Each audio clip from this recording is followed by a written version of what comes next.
Israel ও যুক্তরাষ্ট্রের হামলার শুরুতেই প্রিয় সর্বোচ্চ নেতা আলী খামেনিকে হারিয়েছিল ইরান। এরপর তার ছেলে মোস্তফা খামেনি ক্ষমতা গ্রহণের পর থেকে যেন তাকে হারিয়ে দিয়ে ইরানের মনোবলকে ভেঙে দিতে উঠে পড়ে লেগেছে ট্রাম্প ও ইসরায়েলি বাহিনী। আর সেই ধারাবাহিকতায় তারা প্রধান নিরাপত্তা কর্মকর্তা আলী লারিজারিকেও শহীদ করে। আর তাতে এবার চরম ক্ষেপেছে ইরানের বিপ্লবী গার্ড বাহিনী। এবার সরাসরি যুক্তরাষ্ট্র ইসরায়েলকে ধ্বংস করে এসব হত্যার চরম প্রতিশোধের ঘোষণা দিয়েছে ইরানি বাহিনী। আর ঘোষণার সঙ্গে সঙ্গে আগের চেয়ে আরো বিধ্বংসী হামলা শুরু করছে ইরান। ইরান ঘোষণা দিয়েছে যে শুরুটা দখলদাররা করলেও এর শেষটা ইরান এমনভাবে করবে যেন ভবিষ্যতে তাদের দিকে কেউ চোখ তুলে তাকাতেও সাহস না পায়। আর তাই ইসরায়েল যুক্তরাষ্ট্রের উপর ৫৯তম ধাপের হামলা সম্পূর্ণ করেছে ইরানের ইসলামী বিপ্লব গার্ড বাহিনী।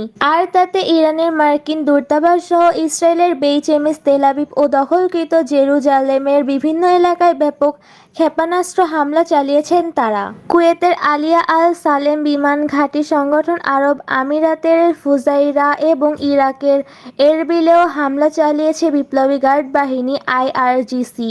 এছাড়াও ইরানের ২ দফা মিসাইল হামলায় লণ্ডভণ্ড হয়ে গেছে ইরানের রাজধানী তেল আবিবের গুরুত্বপূর্ণ সাবিত রেল স্টেশন।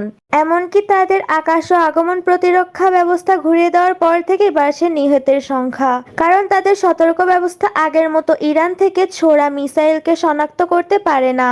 আর তাই এবার ইরানের ক্লাস্টার মিসাইলের আঘাতে তেল আবিবের রামাতান গানে ২ জন নিহত হয়েছেন। ইসরায়েলের সংবাদ মাধ্যমগুলো জানিয়েছে, ইরান থেকে মিসাইল ছাড়ার পর যখনই তারা নিজের বাড়িতে বোমা শেল্টারে ঢুকতে যাচ্ছিলেন, ঠিক তখনই মিসাইল এসে আঘাত হানে। আর তাতে ২ জন প্রাণ হারান বলে জানা গেছে। নতুন আর প্রতিশোধমূলক এসব হামলায় অত্যাধুনিক ক্লাস্টার মিসাইল ব্যবহার করেছেন ইরান। এছাড়া ব্যালিস্টিক মিসাইল দিয়ে ইসরায়েলি পুলিশের সাইবার প্রযুক্তি কেন্দ্র এবং দেশটির উত্তরাঞ্চলে অবস্থিত অস্ত্রের বড় কারখানা লক্ষ্য করেও হামলা চালিয়েছে ইরান। এমনকি এক প্রতিবেদন জানিয়েছে তানজিম নিউজ।